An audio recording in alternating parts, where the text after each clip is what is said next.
भवानी शंकरो वंदे श्रद्धा विश्वास रूपिणो याभ्यां विना न पश्यन्ते सिद्ध शान्तं स्थमेश्वरम्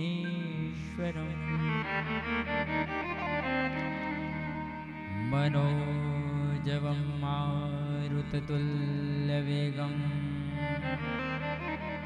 जितेन्द्रियं बुद्धिमतां वरिष्ठं वातात्मजं वानरयोध्यमुख्यं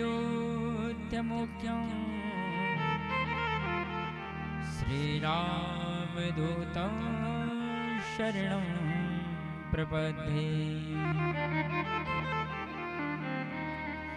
कथा प्रारंभ होत है, सुनो वीर हनुमान, राम लखन जानकी सदा करो कल्याण। सर्व मंगल मांगले शिवे सर्वार्थ साधिके, शरण्ये त्र्यंबके गौरी नारायणी नमोस्तुते।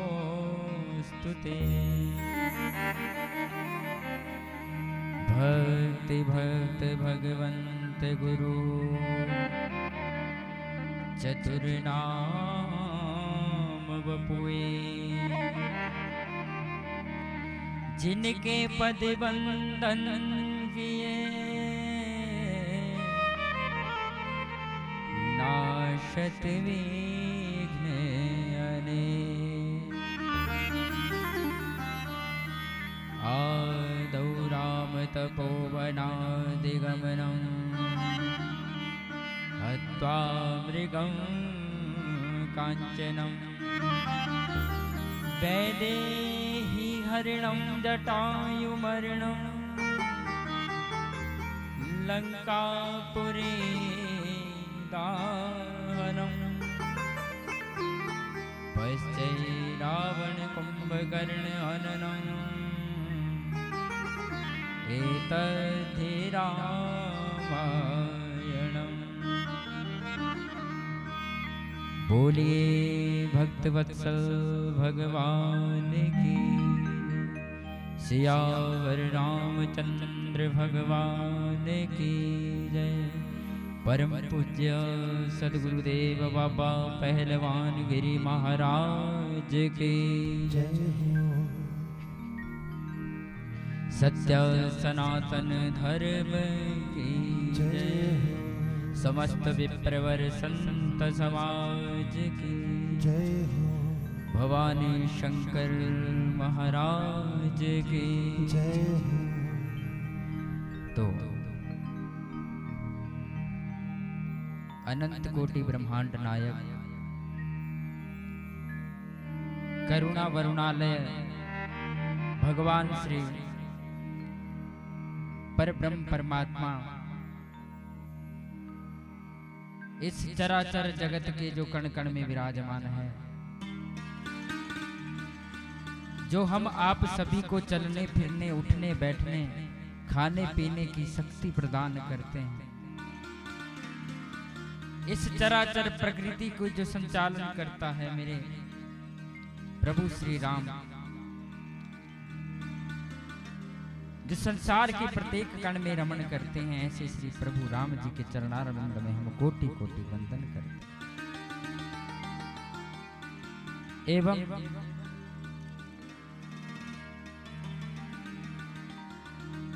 परम पूज्य सद्गुरुदेव भगवान की भावमय उपस्थिति में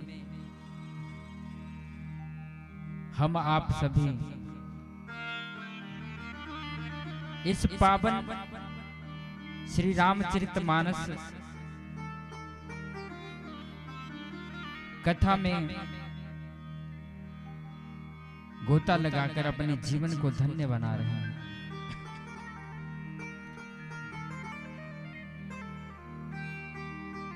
और माता पिता के चरण कमलों में वंदन करते हुए इस महायज्ञ के आचार्य श्री आचार्य देवराज शर्मा जी, जो बड़े भाव से, बड़े वैदिक ढंग से इस पूजन यज्ञानुष्ठान को बड़े भाव से करवाते हैं, एवं मूल पाठ की जो सुंदर सेवा हमारे आचार्य शुभम शर्मा जी, जो बड़े नियमित रूप से मूल पाठ का यहाँ पर अध्ययन कर रहे हैं और हमारे साथ हैं, जो कि इस हमारी कथा को और आप सभी को देश विदेश में YouTube के माध्यम से प्रसारित कर रहे हैं। श्री सतपाल जी, आचार्य सतपाल जी, इनका इस व्यासपीठ से हम बहुत बहुत साधुवाद धन्यवाद करते हैं एवं जीवन में मंगल कामनाएं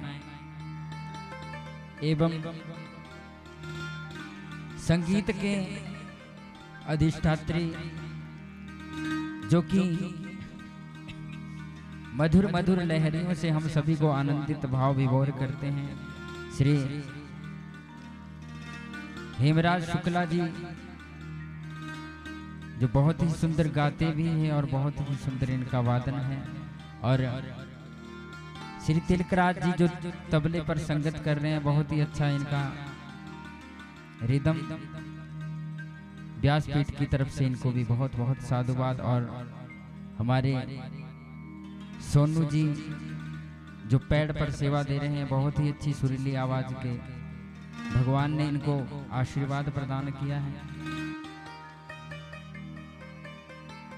इनको भी व्यासपीठ की तरफ से बहुत बहुत साधुवाद और जीवन में उन्नति एवं तरक्की। और साउंड की बहुत ही सुंदर सेवा हमारे दिगल से अज्जू जी, बहुत ही सुंदर इनका कार्य, अपने कार्य की तरफ बहुत ही अच्छी लगन। भगवान अपना आशीर्वाद प्रदान करें। और टेंट की और ये जो आपको बैठने के लिए सुंदर सुंदर आसन है, इनकी सेवा हमारे स्थानीय यहाँ के पिंकू जी, बहुत ही अच्छा इनका कार्य यहाँ पर। बहुत बहुत व्यासपीठ की तरफ से इनको बहुत बहुत साधुवाद। और जितने भी कार्यकर्ता, अब सबके नाम अगर हम लेंगे तो बहुत समय चला जाएगा, जितने भी कार्यकर्ता इस महायज्ञ में तन मन और धन से सेवा कर रहे हैं, उन सभी को व्यासपीठ की तरफ से बहुत बहुत साधुवाद। उनके परिवार में सुख समृद्धि आए और इस महायज्ञ का पुण्य उन सभी को प्राप्त हो। और यहाँ पर उपस्थित जो कथा श्रवण करने के लिए अपने जीवन के अमूल्य समय को सार्थक कर रहे हैं, हमारे बुजुर्ग, हमारे भाई, बच्चे एवं मातृशक्ति, आप सभी को व्यासपीठ की तरफ से बहुत बहुत साधुवाद। भगवान आपके जीवन में हर वो कमी पूर्ण करें जो आपको आभास होता है। तो आइए कथा में प्रवेश करने से पहले भगवान नाम का उच्चारण करें, अपने मन और वाणी को पवित्र करते हुए। तो बड़े भाव के साथ ताली सेवा करते हुए राम रामेति रामेति रमे रामे मनोरमे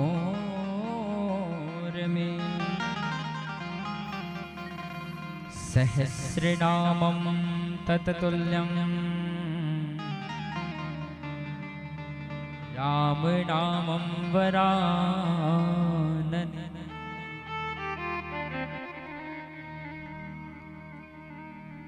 तो इस मंत्र का अर्थ है कि एक समय की बात है,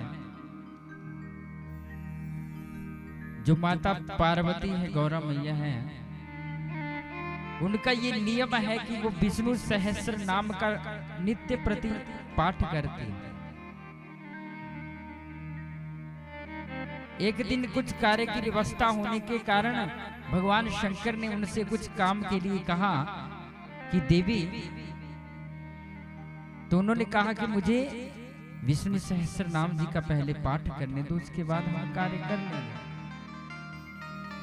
तो भगवान शंकर जी ने कहा कि राम रामेति रामेति रमे रामे मनोरमे सहस्र नामम तत्तुल्यम राम नामम वरान। अर्थात एक बार जो राम शब्द का उच्चारण कर लेता है, 1000 भगवान नारायण का नाम लेने के बराबर उसका फल होता है। तो जितना हो सके जीवन में प्रभु का नाम लेना चाहिए। तो आइए बड़े भाव के साथ बोलिए सियावर रामचंद्र भगवान की।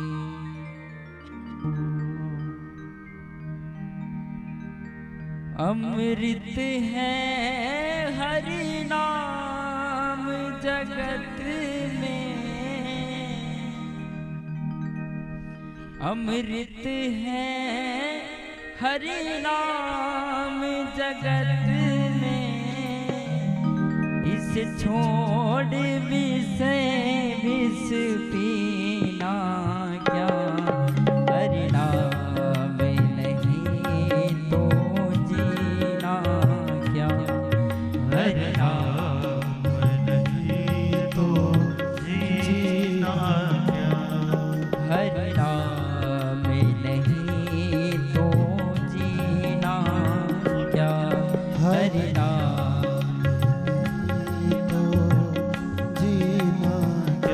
अमृत है हरि नाम जगत में, अमृत है हरि नाम जगत में, अमृत है हरि नाम जगत में, अमृत है हरि नाम जगत में, इसे छोड़ विषय रस पीना क्या, हरि नाम नहीं तो जीना क्या, हरि नाम नहीं तो जीना जय हो। काली सेवा बड़े भाव से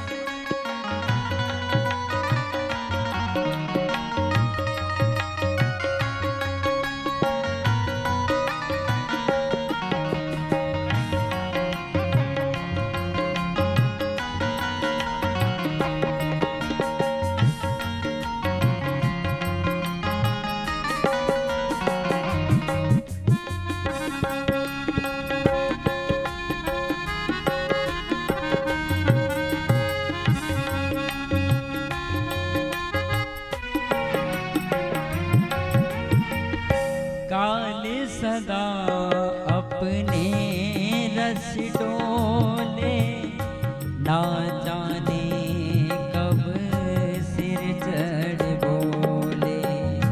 काल तो हमारा जीना ना जीना उसका कोई अर्थ नहीं है। इसीलिए जीवन में प्रयास करना चाहिए कि धीरे धीरे हम प्रभु के नाम का अभ्यास बनाएं, क्योंकि संसार के जितने भी रिश्ते नाते हैं ये सब अपना अपना प्रारब्ध भोगने के लिए संसार में आए हैं। हम किसी से अपेक्षा करेंगे कि इसकी वजह से मेरा कल्याण होगा, तो ये मात्र हमारा भ्रम है। कोई अगर जीवन में ये सोचता है कि मेरे पुत्र ही मुझे तारेंगे, तो ये भी भ्रम है। या मेरा भाई मुझे तारेगा, या मेरे सगे संबंधी या मेरी पत्नी मुझे तारण करेगी इस संसार से, तो ये सभी भ्रम है। इस भ्रम से बाहर निकलिए। हमारा अपना कर्म ही हमारे बंधन और मोक्ष का कारण बनता है। इसीलिए जीवन में इस बात का हमेशा स्मरण रहना चाहिए कि हमें अपना कल्याण स्वयं करना है।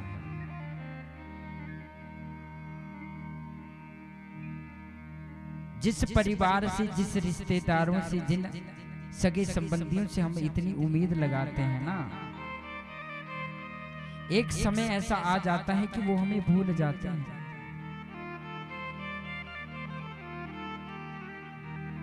क्योंकि रामचरितमानस में गोस्वामी श्री तुलसीदास जी ने साफ अक्षरों में लिखा है कि सूर्य नर मुनि सबकी यह रीति, स्वार्थ लागहि करें सब प्रीति। इस संसार में कोई भी ऐसा रिलेशन, ऐसा रिश्ता नहीं है जो बिना स्वार्थ के हमारे साथ जुड़ जाए। सभी को कुछ ना कुछ मतलब है, तभी हमारे साथ जुड़े हैं, रिश्ता रखा है।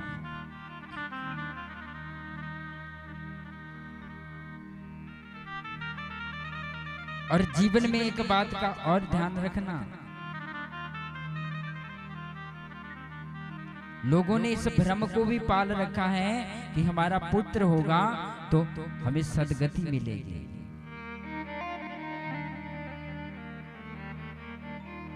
कईयों की यहाँ बेटियां ही होती है, कईयों के यहाँ कुछ भी नहीं होता, क्योंकि प्रारब्ध है, अपना कर्म है। हमने जो बोया है वो हम काट रहे हैं, किसी और को दोष नहीं दे सकते।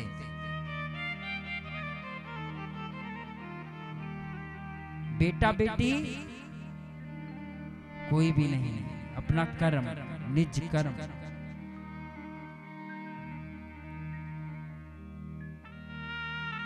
शास्त्र कहता है कि जिसके पुत्र नहीं होता, 28 प्रकार के जो नरक है उनमें से एक नरक है पुम नाम नरकाता। उस नरक में नहीं जाना पड़ता। ऐसे कौन सा हम स्वर्ग में जाएंगे? जिनके पुत्र है या संतान है वो कौन सा स्वर्ग में जा रहे हैं? एक नरक से तो मानो पुत्र बचा देगा, लेकिन जो और 27 हैं, सुबह से लेकर जब से हमारी आंख खुल जाती है जब तक हम सोते नहीं, पाप ही तो करते हैं। कुछ पाप जाने अनजाने में होते हैं, तो कुछ पाप हम जानबूझकर भी करते हैं।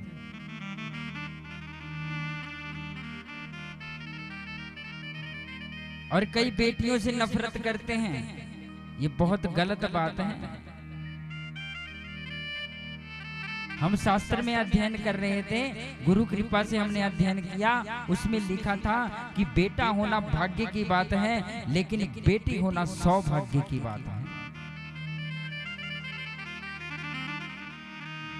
बेटे से एक भाग्य है, उसको 100 से गुना कर लो, सौभाग्य।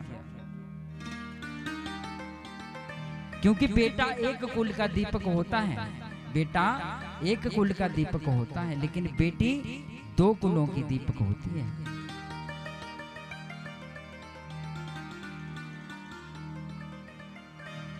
तो जीवन में बेटा बेटी में कोई भेद नहीं करता। जो भगवान का दिया हुआ प्रसाद है, अपना कर्तव्य समझकर उनका करते रहना चाहिए।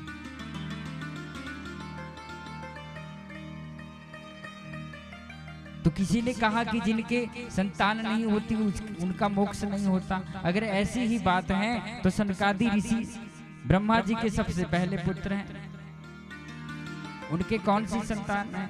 जो सन्यासी होते हैं उनके कौन सी संतान होती है? ऐसा कुछ नहीं है। अपना कर्म, इसलिए इस बात का कभी जीवन में पछतावा नहीं करना। जो है, जो प्राप्त है वही पर्याप्त है। तो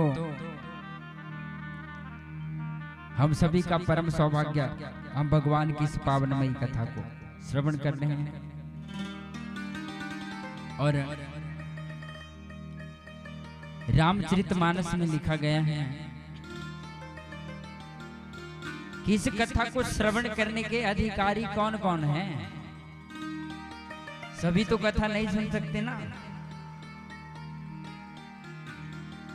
भगवान श्री कृष्ण जी ने जब अर्जुन जी को ज्ञानोपदेश दिया था ना, तो पांचों पांडवों में केवल अर्जुन को ही चुना। इसका कारण पता है आपको?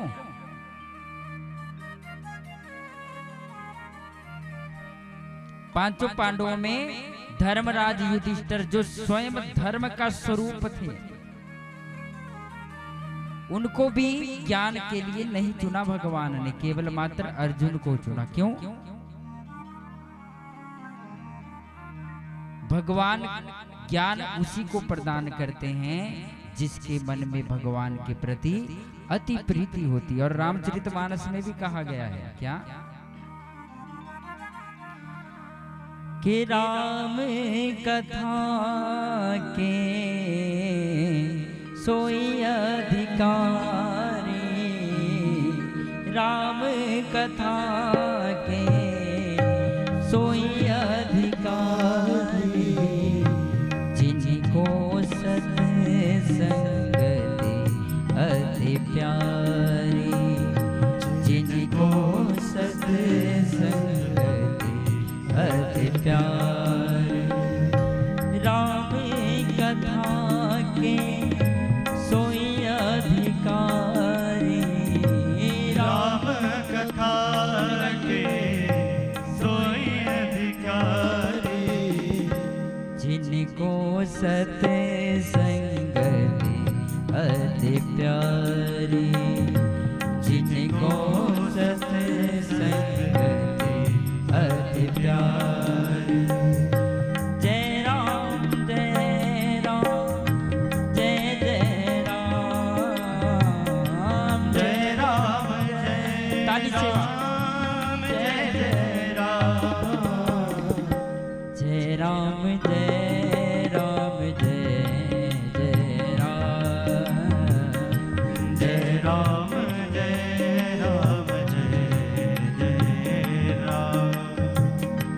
उमा कहूँ मैं अनुभव अपना, उमा कहूँ मैं अनुभव अपना, सत हरि भजन जगत सब सफला, सत हरि भजन जगत सब सफला। जय राम जय राम जय जय राम, जय राम जय राम जय जय राम, जय राम जय राम जय जय राम, ओ जय राम जय राम जय जय जय राम। बोलिए सियावर रामचंद्र भगवान की। प्रेम से कहिए जय श्री सीताराम। तो भगवान की कथा को जो श्रवण करने के अधिकारी कौन कौन हैं? जिनको सत्संगति अति प्यारी, प्यारी नहीं अति प्यारी। अति का अर्थ होता है सबसे अधिक जिसकी तरफ लगाव हो, अर्थात संसार के सभी काम एक तरफ और भगवान के सत्संग एक तरफ। जिसके अंदर कथा सुनने की इतनी प्यास होती है ना, वही अधिकारी होते हैं।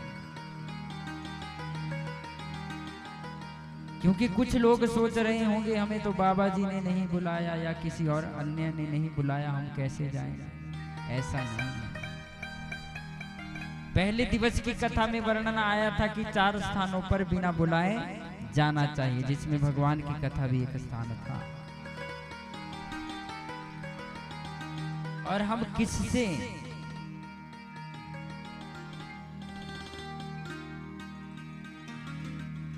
ये हमारा अभिमान होता है कि हमें कोई बुलाएगा तब जा हम वहां जाएंगे। ये क्या होता है? अभिमान।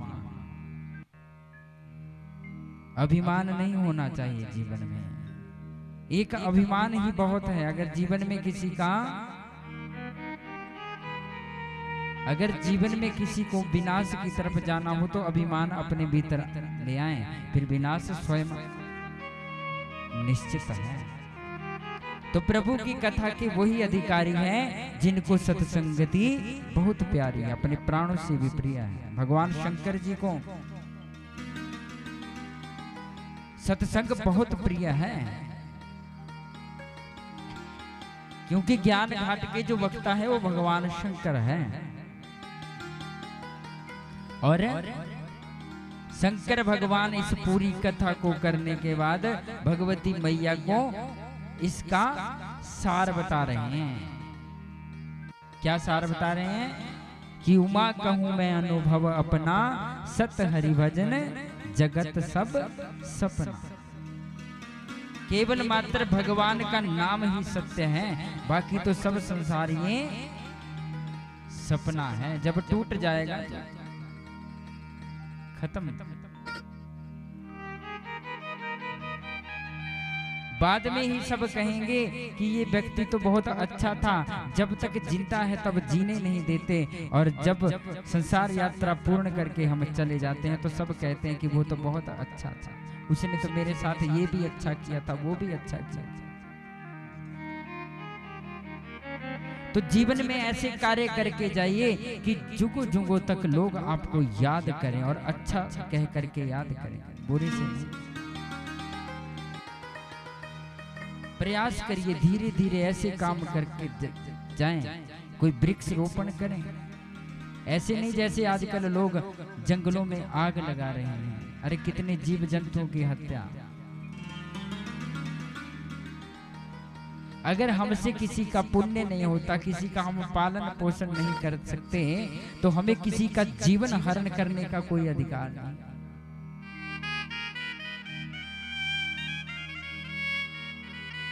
अरे कितने निर्जीव बच्चे, कितनी माए गर्भवती, कितनी बंतर, कितने पक्षी, कितने कीट पतंगे, ना जाने असंख्य, इतनी हमारी सोचने की स्मरण शक्ति नहीं है जितने जीवों की हत्या इन जंगल जलने में हो जाती है। कैसा निर्दयी उनका हृदय होगा जो ऐसे दुष्कर्म करते हैं। अपने छोटे से स्वार्थ के लिए हम इतना बड़ा बलिदान इन जीवों का दे रहे हैं। कहां से शांति आएगी समाज में? कहां से वर्षा होगी?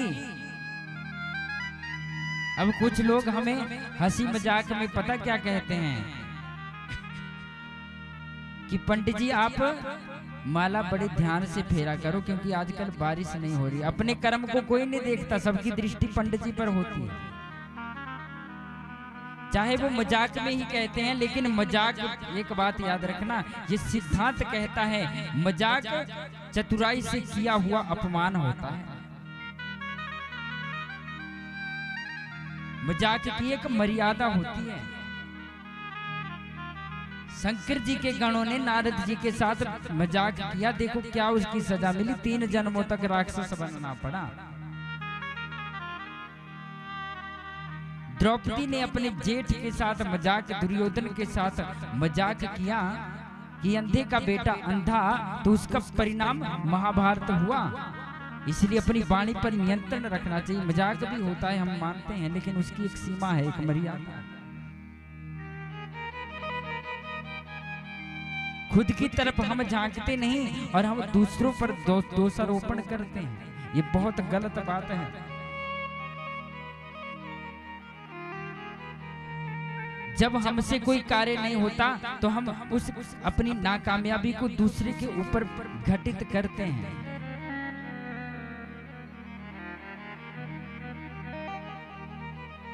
तो जीवन में याद रखिए,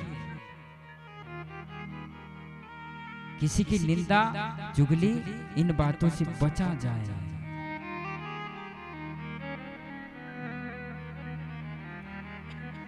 और शंकर भगवान स्वयं कह रहे हैं अपना अनुभव, भगवान शंकर जी का अनुभव। हम कहते तो बहुत है हम शंकर जी के भक्त हैं, लेकिन शंकर जी का एक गुण भी अगर हमारे जीवन में उतर जाए तब हमारी भक्ति सार्थक है। कहने मात्र से शंकर जी के भक्त नहीं बनेंगे। शंकर जी का ये मानना है, शंकर जी के जीवन का ये अनुभव है। और ध्यान रखिएगा, अनुभव गलत नहीं होता कभी, अनुमान गलत हो सकता है, आइडिया गलत हो सकता है, लेकिन एक्सपीरियंस गलत नहीं होता। मान लो हमें यहां से कहां जाना है, नालागढ़ या शिमला रख लो, तो किसी से हम रास्ता पूछेंगे कि महाराज यहां से शिमला कितना दूर है, तो जो जाके आया है वो तो सही बता देगा, और जो जाके नहीं आया, जिसने केवल मात्र सुना है, वो ऐसे आइडिया से बताएगा, अनुमान बताएगा। लेकिन जो जाके आया है वो अनुभव बताएगा। इसीलिए भगवान शंकर अपने जीवन का अनुभव बता रहे हैं कि उमा कहूं मैं अनुभव अपना, सत हरि भजन जगत सब सपना। इसलिए भजन करना चाहिए थोड़ा थोड़ा। अपने परिवार के सदस्यों को रोज एक नियम बनाओ, माता पिता घर के जितने भी बड़े हैं एक नियम बनाओ, सभी परिवार के चाहे 2 मिनट 5 मिनट जितना भी आपसे हो सके भगवान के पास बैठकर थोड़ा बहुत नाम जप जरूर करना चाहिए। उनका शुक्रिया करना चाहिए कि प्रभु आपने तो हमें बहुत कुछ दिया है, हम इस काबिल तो नहीं कि आपको कुछ दे सके, किंतु हम आपका नाम लेकर आपका धन्यवाद कर सकते हैं। केवल मात्र धन्यवाद ही करें। तो कल की कथा में हमने श्रवण किया भगवान का जन्मोत्सव एवं भगवान की बाल लीला। अब जो श्रोतागण कल नहीं आए थे उनकी जानकारी के लिए बता दें कि दैत्यों के अत्याचारों एवं देवताओं के कार्य को सिद्ध करने के लिए,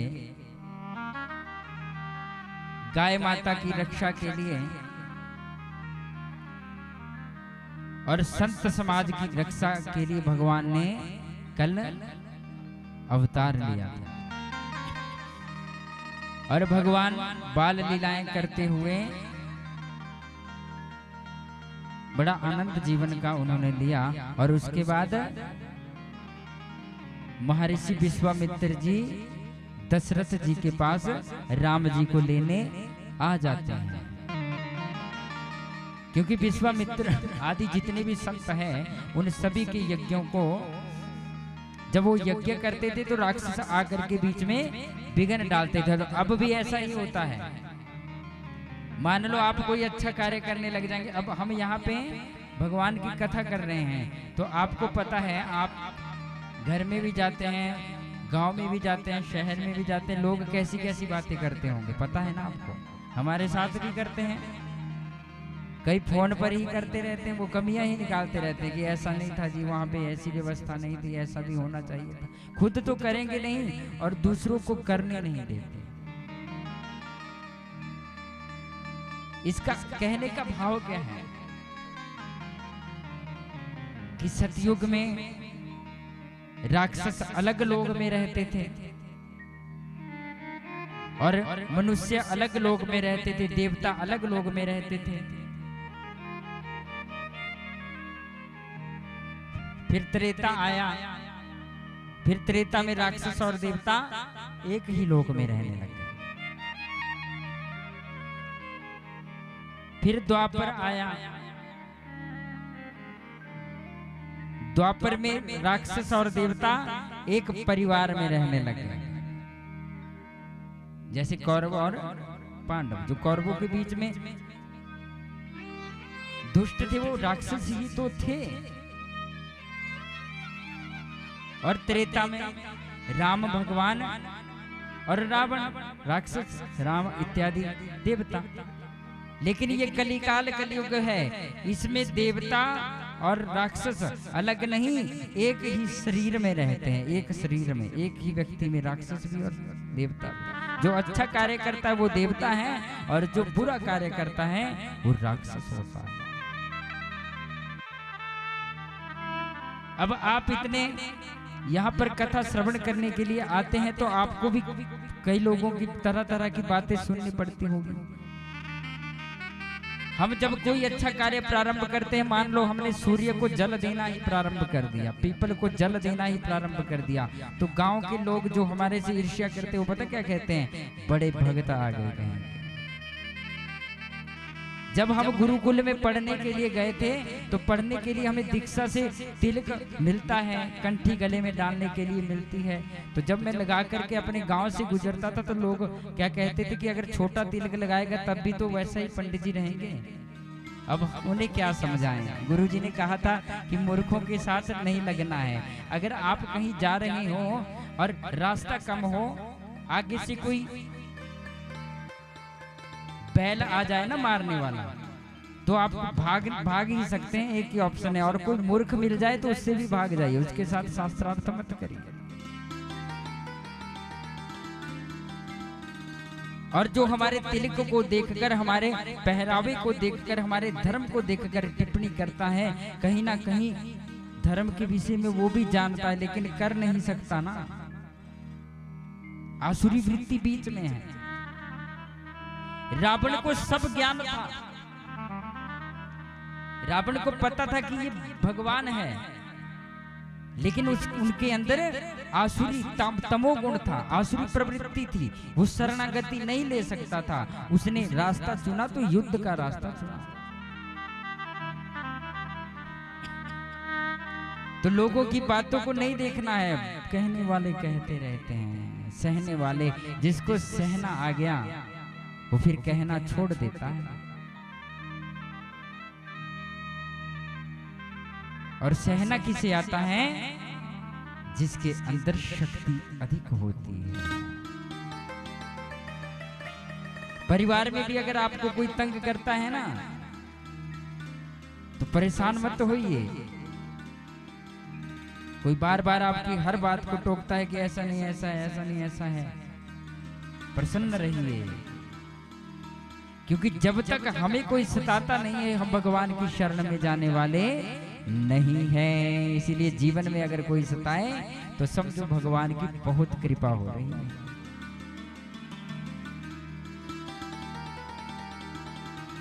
तो देवता यज्ञ करते थे, ऋषि यज्ञ करते थे और राक्षस उसमें आकर के विघ्न डालते थे।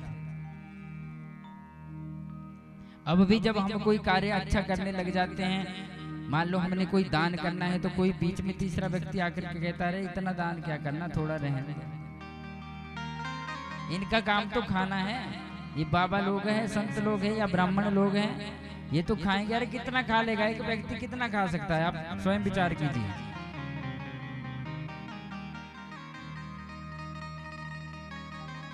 अजीर्णे भोजनम दिशम, जब हमारा पेट तृप्त हो जाता है उसके बाद हम एक आधी रोटी भी नहीं खा सकते।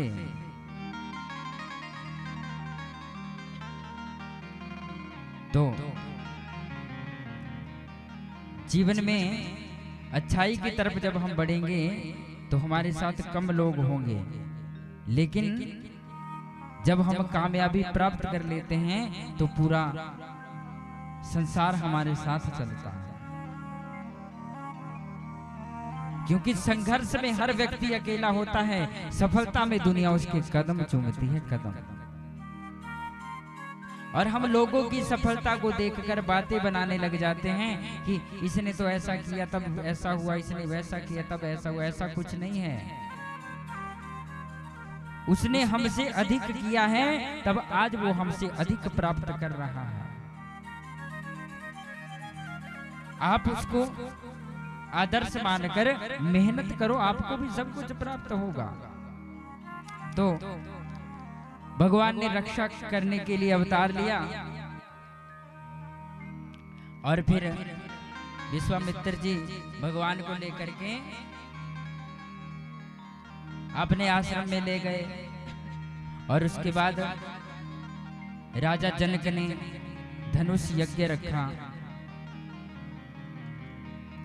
और धनुष यज्ञ में का निमंत्रण राजा दशरथ जी को भी अयोध्या में पहुंच गया। बोलिए सियावर रामचंद्र भगवान।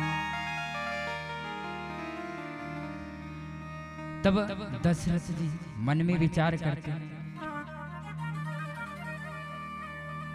कि राम और लक्ष्मण तो यहाँ नहीं है, अब और कौन वहां पर धनुष यज्ञ में कौन और जाएगा, ऐसा विचार करते हैं। लेकिन यहाँ पर विश्वामित्र जी को भी निमंत्रण पत्र मिलता है, तो विश्वामित्र जी दोनों राम और लक्ष्मण जी को लेकर के जनकपुरी के लिए चल पड़ते हैं। बोली वक्त वत्सल भगवान की जय।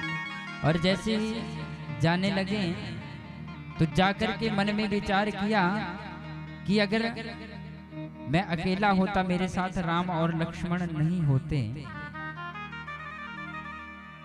तो मैं सीधा ही जनक के महल में प्रवेश करता, क्योंकि निमंत्रण तो मुझे है, इन कुमारों को तो निमंत्रण नहीं है।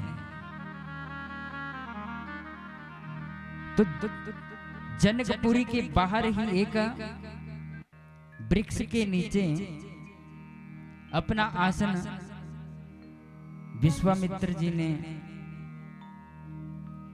राम और लक्ष्मण जी के साथ लगाया और वहीं पर विश्राम करने लगे। लेकिन जैसे ही किसी सेवक ने जनक जी को जाकर के बताया कि विश्वामित्र जी 2 सुकुमारों को लेकर के आए हुए हैं, जनक जी बड़े प्रसन्न हुए और तुरंत का विचार किया और अपने साथियों को लेकर के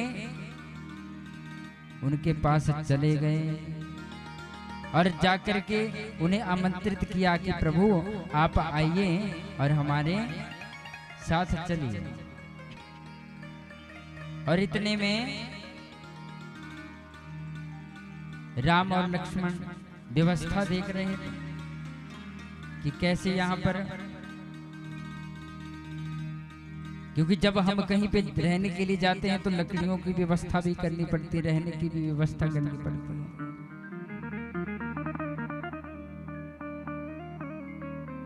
तो जैसे ही उनको लेने के लिए आए, उनका पूजन सत्कार किया और उसके बाद उतने में राम और लखन जी भी आ गए और राम और लखन जी को पास में बिठाया।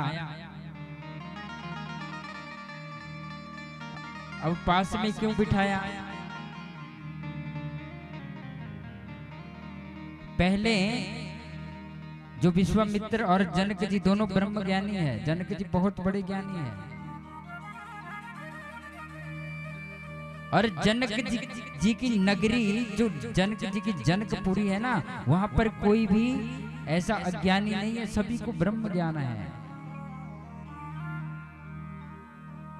सभी आचरण से युक्त है, संस्कारों से युक्त है।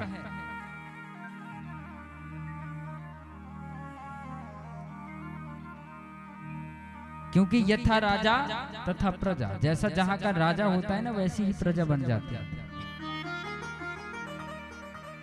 अगर हमारा राजा धार्मिक होगा तो हम सभी जनता धार्मिक बन जाएगी। धर्म, क्योंकि राजा धार्मिक होगा तो धर्म की ओर कार्य करेगा, धर्म को बढ़ाएगा, तो हम सभी धार्मिक होंगे।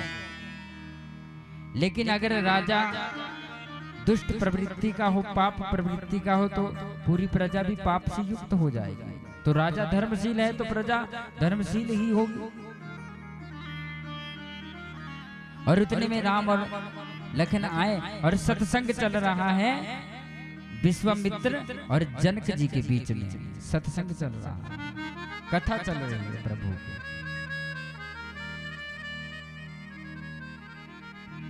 क्योंकि जीवन में हमारी जैसी मानसिकता है, हमारा कार्य भी उसी प्रकार का होता है। हम इस बात का अनुमान देखकर ही लगा सकते हैं कि अगर किसी के आचरण का अनुमान लगाना हो ना कि व्यक्ति किस स्वभाव का है या किस प्रकृति का है, किस प्रवृत्ति का है, तो उसके घर में आने जाने वाले लोगों को देखना चाहिए कि कैसे लोगों का इसके साथ संपर्क है। उससे पता चल जाता है कि ये व्यक्ति किस। इसीलिए जीवन में इस बात का भी विशेष ध्यान रखें, अपने घर में सभी को नहीं बुलाना चाहिए।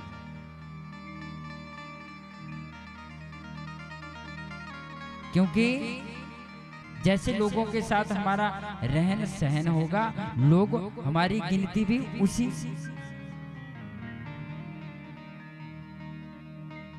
के साथ करेंगे। तो जीवन में इस बात का विशेष ध्यान रखा जाए कि अपने संग को सुधारा जाए। हमारे मित्र, हमारे रिश्तेदार, हमारे सगे संबंधी ऐसे होने चाहिए जिनका तालमेल हमारे साथ हो, जिनका आचरण हमारे साथ मिले, जो धर्म के साथ जुड़े हो, धर्म का पाखंड करने वाले, आडंबर करने वाले नहीं।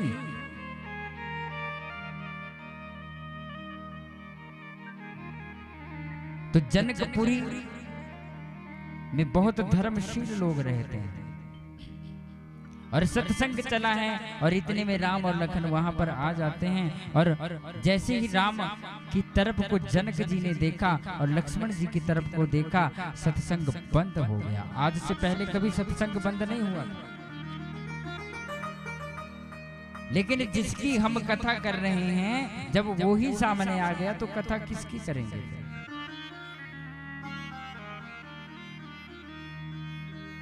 क्योंकि इस कदर प्रेम की बारिश हो, हे प्रभु मेरी और आपकी इस कदर प्रेम की बारिश हो कि जल थल हो जाऊं। आप घटा बन करके आए और मैं बादल हो जाऊं। पूरा जीवन गुजार दिया जिसे ढूंढते ढूंढते मैंने अपने प्रभु राम को, पूरा जीवन गुजार दिया जिसे ढूंढते ढूंढते मैंने, वो सामने मेरे आ जाए तो मैं पागल हो जाऊं।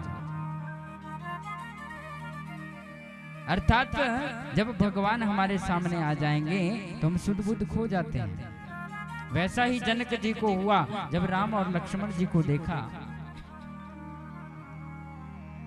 तो सुध बुध खो गए और कथा को बंद कर दिया।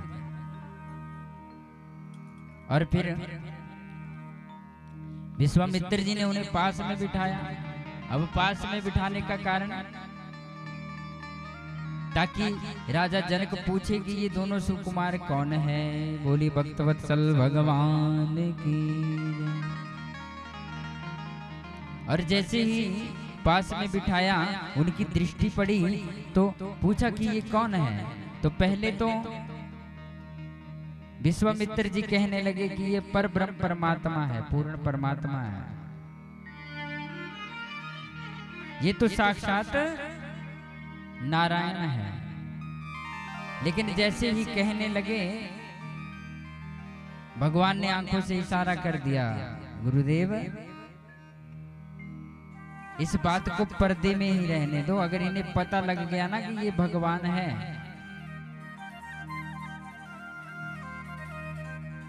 तो फिर जो प्रेम ऐसे बरस रहा है ना, वो प्रेम होना बंद हो जाएगा। क्योंकि भगवान की हमने क्या स्थिति बना दी है, आज के समाज ने भगवान की क्या स्थिति बना दी है। घर में हम भगवान को वो स्थान देते हैं अपने घरों में जहां पर किसी का आना जाना नहीं होता, सारा घर का सामान वहीं पे होता है। अपने लिए हम 40-50 लाख, 2 करोड़, 4 करोड़, 10 करोड़ तक का मकान बना लेंगे, लेकिन जब बारी भगवान की आती है तो घर का छोटा सा कोना, इतना सा अलमारी में स्थान देंगे।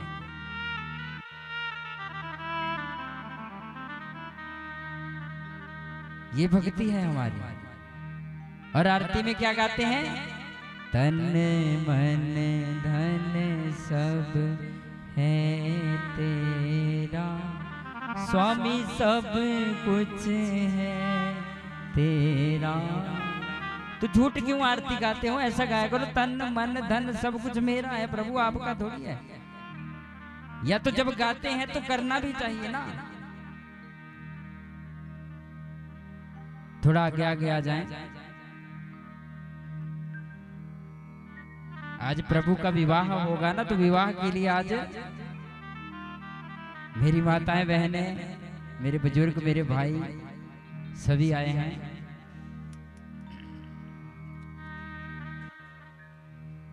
बोलिए भक्त वत्सल भगवान की जय।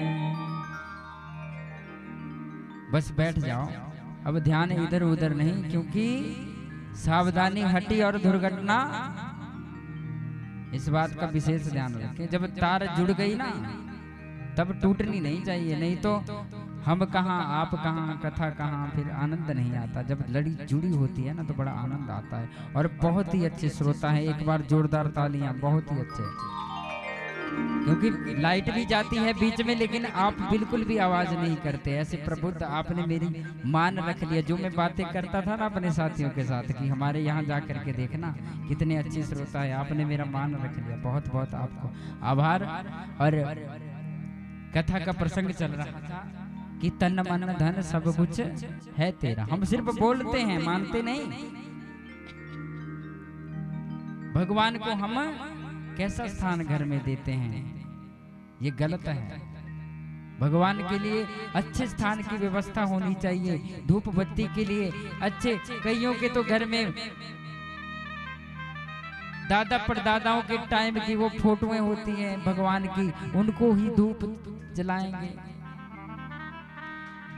तो भगवान भी इसी बात से डरते थे कि महाराज गुरुदेव इनको मत बताओ कि मैं परब्रह्म परमात्मा हूँ। अगर आपने भगवान बता दिया ना तो मुझे भी ऐसे ही अलमारी में बंद कर देंगे, और एक अगरबत्ती सुबह एक शाम।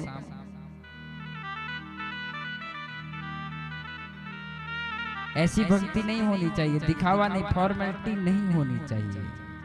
हृदय से करके देखो, परिवर्तन जीवन में नहीं आए तो आप संपर्क करके मुझसे पूछ सकते हैं कि पंडित जी आपने बताया था गुरुदेव, हमारे जीवन में तो कोई परिवर्तन नहीं आया। एक बार करके देखो। जैसा सुंदर हम अपने लिए स्थान घर में रखते हैं ना, सबसे अच्छा कमरा हमारा होना चाहिए। इसमें हर प्रकार की सुविधा होनी चाहिए। ऐसा भगवान के लिए रख के देखो,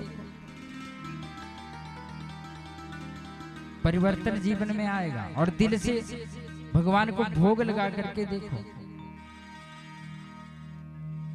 बोलिए सियावर रामचंद्र भगवान की। क्योंकि कौन कहता है भगवान आते नहीं, कौन कहता है भगवान,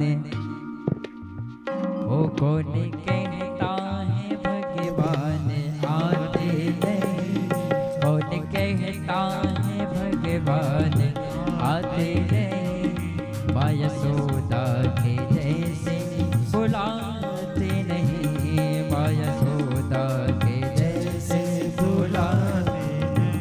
ओ अच्युतम केशवम कृष्ण दामोदरम, अच्युतम सभी का कृष्ण दामोदरम, जानकी नायकम रामचंद्रम भजे, जानकी रामचंद्र भजे। ओ कौन कहता है भगवान खाते नहीं, कौन कहता है भगवान खाते नहीं, कौन कहता है भगवान खाते नहीं, कौन कहता है भगवान खाते नहीं। पैर सबरी के जैसे खिलाते नहीं, पैर सबरी के जैसे हिलाते हैं। ताली से वह दोनों हाथ ऊपर करके बड़े भाव से।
केशवं कृष्ण दामोदरं जानकी नायकं रामचन्द्रं भजे जानकी नायकं रामचन्द्रं भजे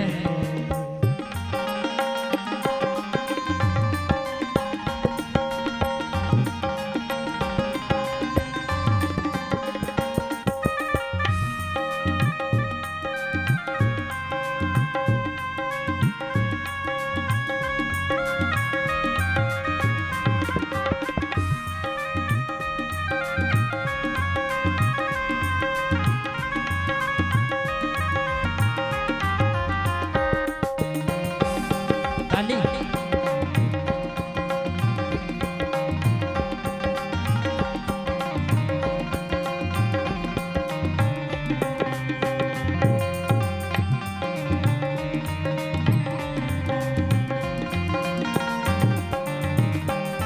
कौन कहता है भगवान आते नहीं कौन कहता है भगवान आते नहीं ओ कौन कहता है भगवान आते नहीं वो कौन कहता है भगवान आते नहीं हम मीरा के जैसे बुलाते नहीं हम मीरा के जैसे बुलाते नहीं ओ हम मीरा के जैसे बुलाते नहीं हम मीरा के जैसे बुलाते नहीं ओ अच्युतम केशवम कृष्ण दामोदर अच्युतम केशवं सभी गाइए दामोदरं ओ अच्युतम केशवम कृष्ण दामोदर अच्युतं केशवं कृष्ण दामोदरं राम नारायणं जानकी वल्लभं राम नारायणं जानकी वल्लभं ताली बड़े भाव से दोनों हाथ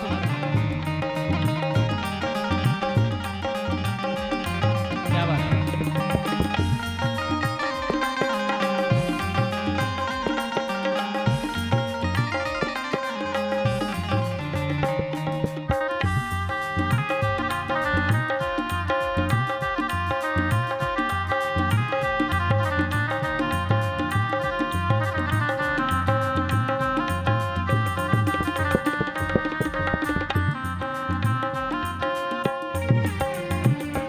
कौन कहता है भगवान सोते नहीं कौन कहता है भगवान सोते नहीं ओ कौन कहता है भगवान सोते नहीं कौन कहता है भगवान सोते नहीं माँ कौशल्या के तरह सुलाते नहीं माँ कौशल्या के जैसे सुलाते नहीं ओ अच्युतम केशवम कृष्ण दामोदर अच्युतं केशवं कृष्ण दामोदरं राम नारायणं जानकी वल्लभं राम नारायणं जानकी वल्लभं ओ राम नारायणं जानकी वल्लभं राम नारायणं जानकी वल्लभं ओ हरे रामा राम राम हरे हरे हरे राम सभी गाइए हरे राम राम राम हरे हरे ओ हरे कृष्णा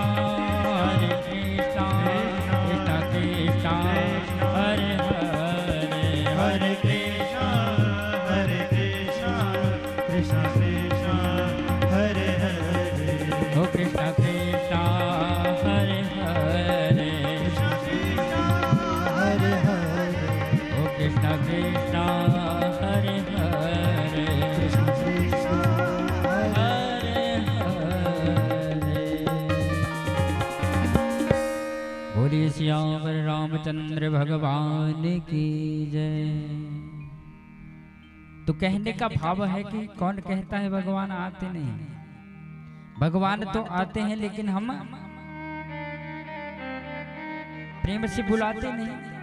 अरे जिन्होंने भगवान को प्रेम से बुलाया वहां पर आए भगवान या नहीं आए।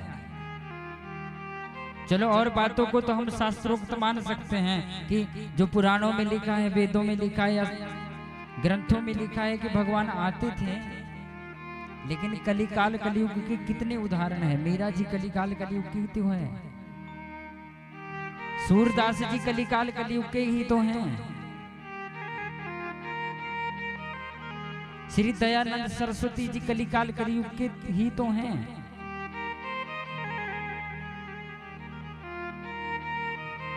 लेकिन बात सिर्फ इतनी है कि बुलाना हमें आता नहीं और हम दोष भगवान को देते कि भगवान नहीं आता। अरे भगवान ने तो गीता में भी प्रतिज्ञा की है कि मेरी तरफ एक कदम उठा, 100 कदम तुम्हारी तरफ ना आऊं तो कहना। मेरे लिए 1 रुपया खर्च करके देख, कुबेर से तेरे भंडार ना भर दूं तो कहना। मेरी चर्चा लोगों में करके देख, दुनिया में तेरी चर्चा ना करवा दूं तो कहना।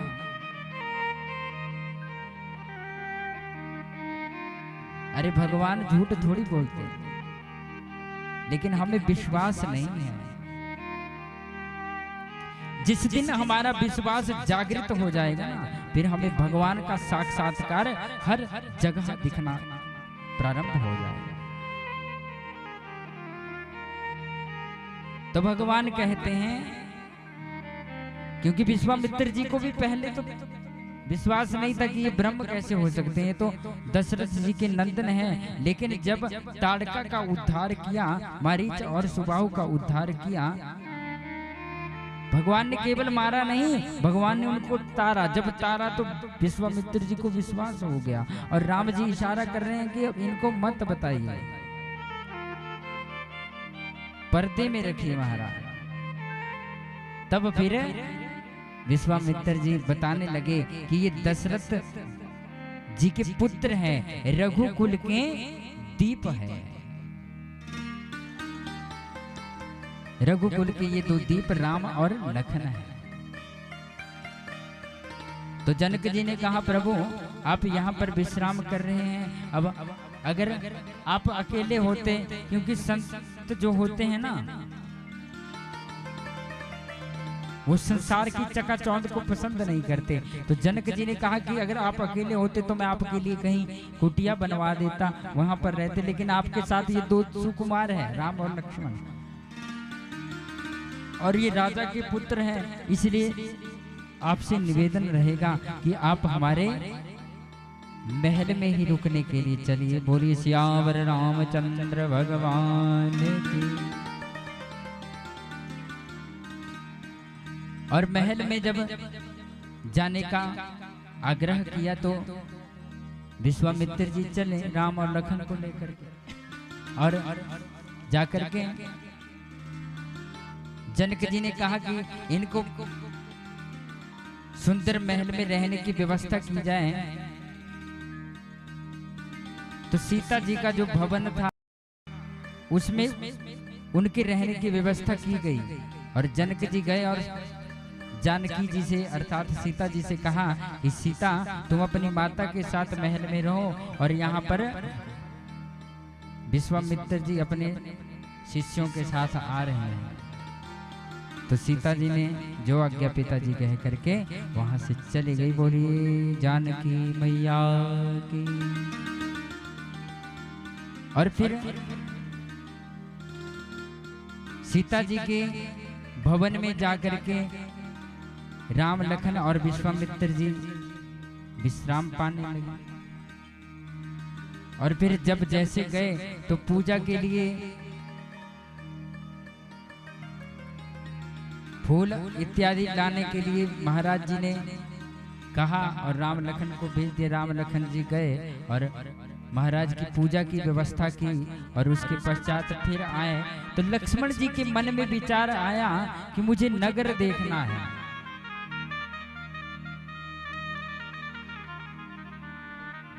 कि मुझे नगर देखना है, क्योंकि जब हम कहीं पे जाते हैं तो जाकर के हमारा सबका मन करता है कि इस शहर को देखा जाए, इस नगर को देखा जाए। तो लक्ष्मण जी ने विश्वामित्र जी से कहा कि प्रभु मुझे नगर के दर्शन करने हैं।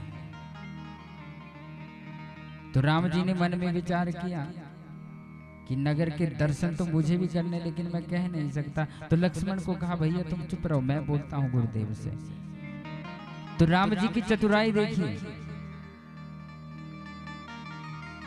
राम जी की चतुराई देखिए। विश्वामित्र जी से जाकर के कहते हैं कि हे गुरुदेव, लखन के मन में लखन हृदय लालसा विशेषी, लखन हृदय लालसा विशेषी, जाए जनकपुर आए देखी, जाए जनकपुर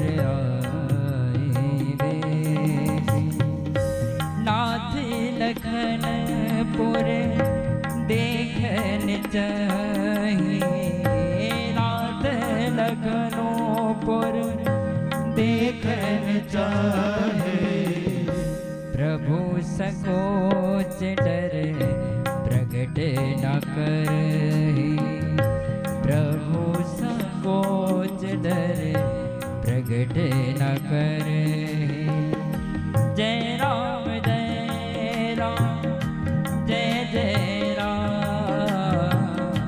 जय राम, सभी का राम, जय जय राम, जय राम जय राम, जय जय राम, जय राम जय राम, जय जय राम, जय राम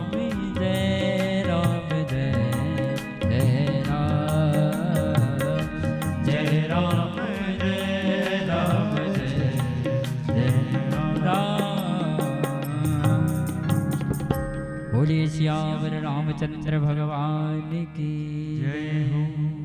प्रेम से कहिए जय श्री सीताराम। तो राम जी कहते हैं गुरुदेव, लखन के मन में नगर देखने की लालसा है, थी तो भगवान के मन में भी, लेकिन संकोच के कारण कह नहीं पा रहे हैं। लखन का बहाना बनाकर कह दिया, और जैसे ही कह दिया तो महाराज ने कहा कोई बात नहीं, एक सेवक को बुला लो और लखन को साथ में लेकर के नगर के दर्शन करवा लाए। अब राम जी ने कहा कि लखन की तो बात बन गई, अब मैं रह जाऊंगा, अब क्या किया जाए। तो राम जी कहते हैं प्रभु लखन छोटा बच्चा है, अगर सेवक के साथ जाएगा कहीं देखते देखते गुम हो गया तो क्या किया जाएगा। तो वशिष्ठ जी भगवान के मन की बात समझ गए कि इनके मन में भी विचार है घूमने का। उन्होंने कहा कि कोई बात नहीं, तो क्या करें राम। तो राम जी कहते हैं प्रभु मैं स्वयं जाता हूं, अपने छोटे भाई को नगर के दर्शन करवा के आ जाएंगे। तो महाराज ने कहा कोई बात नहीं, जाओ लेकिन जल्दी वापस आना। आज्ञा ली और वहां से दोनों नगर दर्शन के लिए चल पड़े। बोलिए सियावर रामचंद्र भगवान की। और जैसे ही नगर दर्शन के लिए दोनों भ्राता जा रहे हैं, सारे नगर की जितनी भी देवियां थी, जितने भी पुरुष थे, जितने भी बच्चे थे, सभी इकट्ठे होकर के ऐसे देखने लग गए जैसे अगर अभी यहाँ से कोई ऐसी कोई हाथी या कोई ऊंट या कोई अच्छी चीज यहाँ से गुजर जाए या कोई रैली जाए तो सभी देखने के लिए चले जाते, मेला देखने के लिए जैसे हम सब जाते हैं, या कोई बारात आ रही हो तब भी हम सभी जाते, वैसे इकट्ठे हो गए क्योंकि प्रभु के दर्शन जो करने थे। और विश्वामित्र के मन में भी यही विचार था, उन्होंने भगवान को दर्शन करने के लिए नहीं भेजा, अपितु अपने दर्शन करवाने के लिए भेजा। तो जैसे ही वो जाने लगे, पूरे नगर के लोग इकट्ठे होकर के उनको दर्शन करने लगे, लेकिन कोई उन्हें भगवान के रूप में देख रहा है। दृष्टि सबकी अलग अलग होती है ना। अब जैसे आप सभी श्रोता हैं, कोई मुझे किसी रूप में देख रहा है, कोई किसी रूप में देख रहा है। जैसी आपकी भावना है वैसी उनकी भी भावनाएं थे, क्योंकि जाकी रही भावना जैसी, जाकी रही भावना जैसी, प्रभु मूरत दिन देखहि तैसी, प्रभु मूरत दिन देखहि तैसी, जाकी रही भावना जैसी, जाकी रही भावना जैसी, प्रभु मूरत दिन देखहि तैसी, प्रभु मूरत दिन देखहि तैसी। बोलिए भक्तवत्सल भगवान की जय। प्रेम से कहिए जय श्री सीताराम। अर्थात जिसकी जैसी भावना है, अपनी अपनी दृष्टि से सब प्रभु को देख रहे हैं। अगर पापियों को प्रभु दिख जाते हैं तो अपना काल देखते हैं प्रभु के बीच में, और पुण्य आत्माओं को दिख जाते हैं तो प्रभु के बीच में भगवान नजर आते हैं, ब्रह्म नजर आते हैं। और जिनके पास संतान नहीं है वो अगर प्रभु को देखते हैं तो अपने पुत्र के रूप में देखते हैं। जिनके पास मित्र नहीं है वो मित्र के रूप में भगवान को देखते हैं, क्योंकि भगवान कहते हैं आप जिस किसी भी भाव से मुझे भजोगे मैं उसी भाव में आपके बीच में प्रकट हो जाऊंगा। ये तो हमारे मन का भाव होता है। और हम आरती में कहते भी सभी है कि त्वमेव माता च पिता त्वमेव, त्वमेव बंधु च सखा त्वमेव, त्वमेव विद्या द्रविणम त्वमेव, त्वमेव सर्वम मम देव देवम। बोलते तो है, गाते तो है, लेकिन इसको समझ नहीं रहे हैं। गलती तो यहीं पर है हमारे पास सब कुछ, लेकिन हमें प्रयोग करना नहीं आता। और इसे प्रयोग कैसे करना है, इसी की ड्यूटी मेरी भगवान हनुमान जी ने और पहलवान बाबा जी ने लगाई है।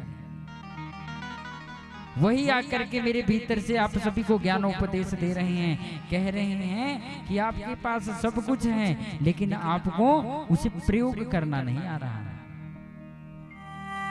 अपने भाव को बदलिए। भाव का भूखा हूं मैं, भाव ही एक सार है, भाव से मुझको भजो तो भव से बेड़ा पार है। कोई ना कोई एक रिश्ता भगवान के साथ रख कर देखिए, आपके सभी काम भगवान करेंगे। वैसे भी भगवान करते हैं, लेकिन फिर जिम्मेवारी अधिक बढ़ जाएगी। हमारी गलती क्या है कि हम भगवान को पकड़ना चाहते हैं। हम थोड़े दिन पहले कथा में ऊपर ठियोग साइड गए थे, तो वहां पे एक पुजारी जी हैं,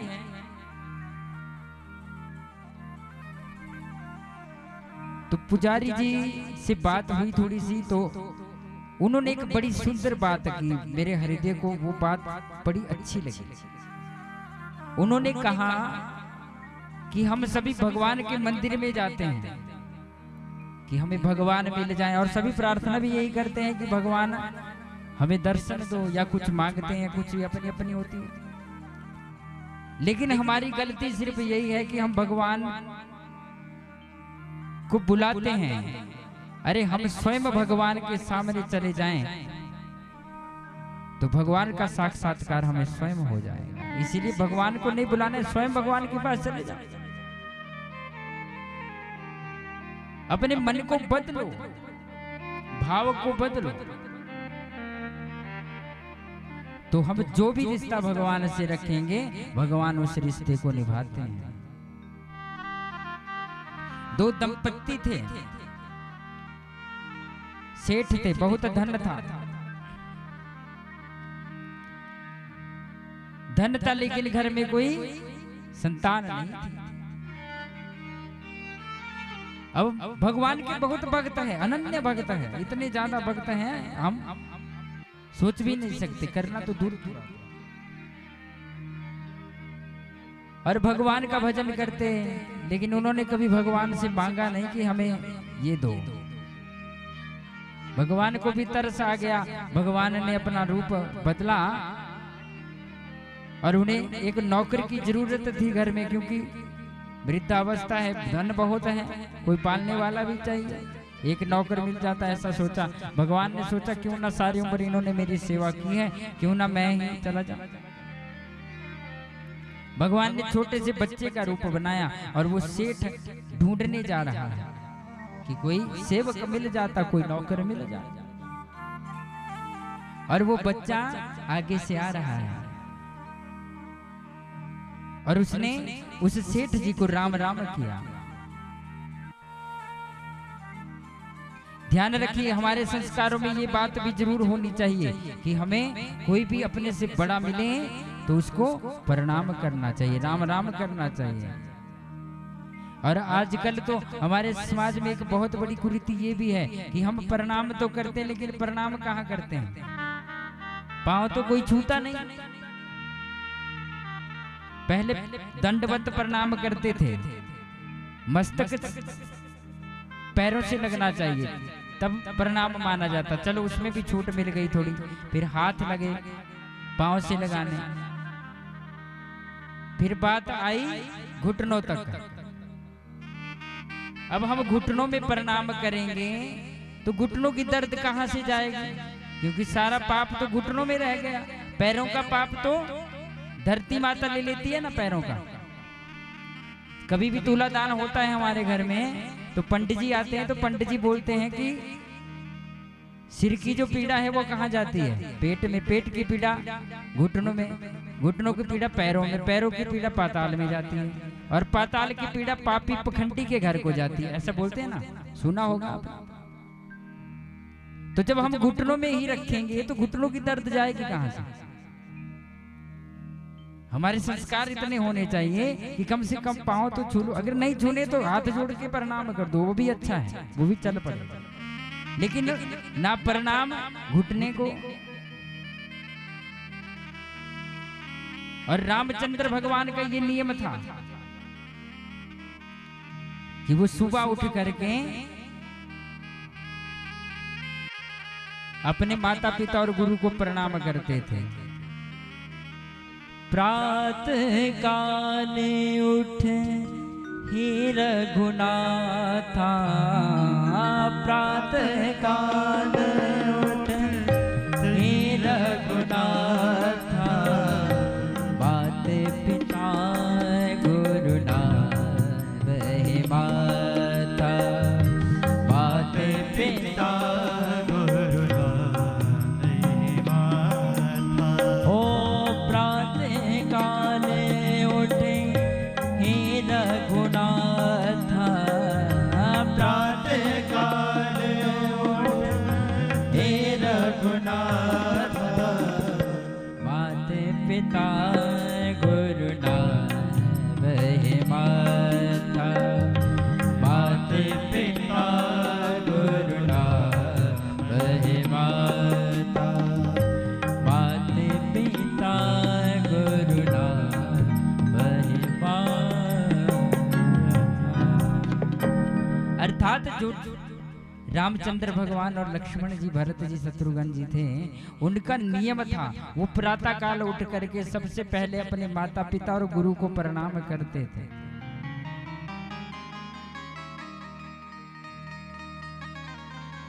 और हमें भी करना चाहिए। पहले तो हम भी नहीं करते थे, अब धीरे धीरे अभ्यास बना रहे हैं। पिताश्री यहाँ पर आए हैं, उनसे पूछ लेना। हम भी नहीं करते थे, क्योंकि बात कहनी वही चाहिए जो खुद इंसान करता है। पहले तो हम भी नहीं करते थे, धीरे धीरे जैसे गुरुओं का ज्ञान मिलता गया, आप लोगों का आशीर्वाद प्राप्त हुआ, प्रयास करते, लेकिन कभी कभी अब भी भूल जाते हैं। तो क्षमा, बड़ों का तो काम क्षमा होता है, ये तो क्षमा कर देते हैं, लेकिन अभ्यास होना चाहिए। सुबह उठ करके अपने माता पिता को प्रणाम करना चाहिए, गुरु हो, संत हो, अपने से बड़ा हो, उसको प्रणाम करना चाहिए। ये हमें राम जी सिखा रहे हैं, राम जी का आदर्श है, ये रामचरितमानस कह रहे हैं, ये गोस्वामी श्री तुलसीदास जी कह रहे हैं, संत शिरोमणि। ये इतना बड़ा प्रपंच, ये इतना खर्च करने का लाभ तब है अगर इस कथा से हमारे जीवन में थोड़ा परिवर्तन आए। नहीं तो कथाएं तो हम टीवी में भी सुनते हैं, मोबाइल में भी सुनते हैं।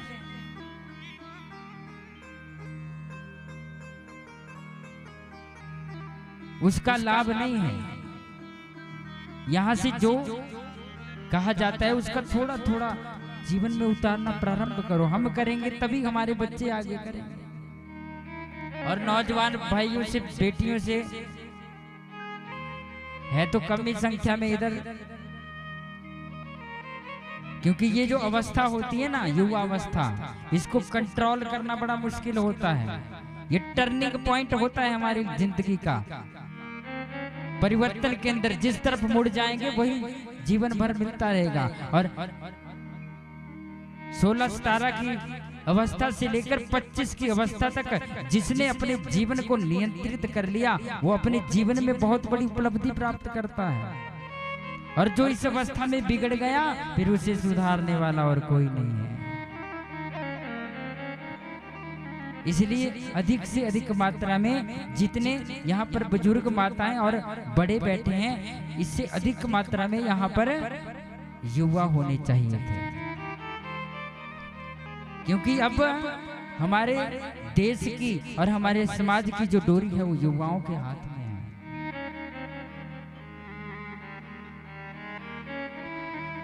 क्योंकि बिनु सत्संग विवेक ना होई, राम कृपा बिनु सुलभ ना हो। सत्संग के बिना विवेक नहीं आएगा उनको। आप जितना मर्जी पढ़ा लो, आप 50 लाख डोनेशन दे करके भी स्कूल में उनकी एडमिशन करवा देंगे, कॉलेज में एडमिशन करवा देंगे,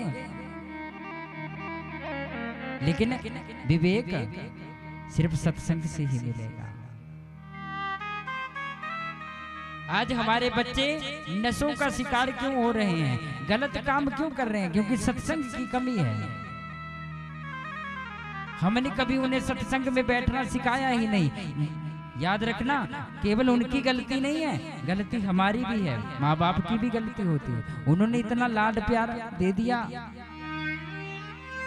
और पिता की भी इतनी गलती नहीं होती, माता का थोड़ा ज्यादा योगदान होता है जीवन में। पहली गुरु माता होती है।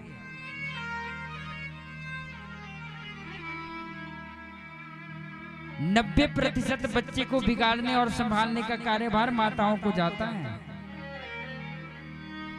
पिछली बार जब हम कथा करने के लिए यहाँ राम शहर में चौथी कथा है ना, राम शहर में हमारी चौथी। आप सबका इतना प्रेम है कि आप बार बार हमें याद करते रहते हैं। वैसे योग्यता नहीं है हमारे बीच में, लेकिन प्रेम बहुत करते हैं आपसे, दिल से कह रहे हैं। तो जब कथा में मैं यहाँ को आया तो हमारे घर में वो ढोल लेकर के गए थे। तो हमारे गांव की जो माताएं हैं वो मुझसे कहने लगी, हमारी चाची मासियां जिनको हम कहते हैं, मैं किसी को चाची नहीं बोलता, सबको मासी बोलता हूँ। वो कहने लगी कि बेटा आज इतना खुशी का वक्त है, अगर इस वक्त पर तुम्हारी माँ भी होती तो कितना अच्छा लगता। तो मैंने उन्हें जवाब दिया कि अगर मेरी माँ आज यहाँ पर होती तो शायद मैं इस स्थान पर नहीं पहुंच पाता।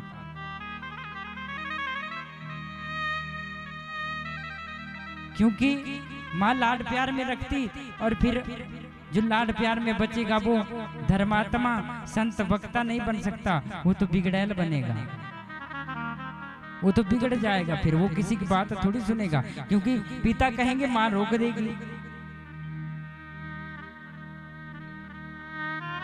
तो जीवन में इस बात का विशेष ध्यान रखें कि बच्चों को संस्कार दे, कथाओं में आने के लिए प्रोत्साहित करें। अरे बच्चे आपकी अभी नहीं मानते तो बाद में कैसे मानेंगे? इतना कंट्रोल तो अपने हाथ में होना चाहिए। तो राम जी का आदर्श हमें सिखा रहा है कि सुबह उठ करके माता पिता और गुरु को प्रणाम करना चाहिए। तो सेठ नौकर की तलाश में गया और आगे से भगवान छोटे बालक का रूप बना करके, सेठ साहब कहाँ जा रहे हैं? उन्होंने कहा मुझे नौकरी की तलाश है। उसने बोला मुझे भी काम की तलाश है। तो सेठ जी ने पूछा कि तुम्हारी तनख्वाह कितनी होगी? उसने कहा कुछ नहीं, बस खाने के लिए मिल जाए, लेकिन एक शर्त है मेरे खाने पीने के बारे में कभी किसी को बात नहीं करनी, किसी के साथ ऐसे नहीं बोलना, जो मैं खाऊं जितना मैं खाऊं देना पड़ेगा। सेठ ने कहा वैसे भी तो पैसे देने पड़ेंगे, कोई बात नहीं, चलो आप हमारे साथ। और नाम पूछा क्या नाम है आपका? बोले मेरा नाम है अंतर्यामी। बोलिए भक्त वत्सल भगवान की। अंतर्यामी नाम है मेरा। और आ गया सेठ के घर में, बड़ी सेवा करने लगा। सेठ कहते अंतर्यामी यहाँ आओ, अंतर्यामी ये कर दो, अंतर्यामी पानी लाओ, सेठानी भी कहती है, और भोजन बना के रोज देते हैं। बहुत समय होता गया, 4-5 वर्ष बीत गए, बड़े सुख से बीत रहे थे। सेवादार मिल गया है, बड़ा आनंद से जीवन चल रहा था। एक दिन की बात है, अब माताओं का स्वभाव है, इनको वरदान भी है,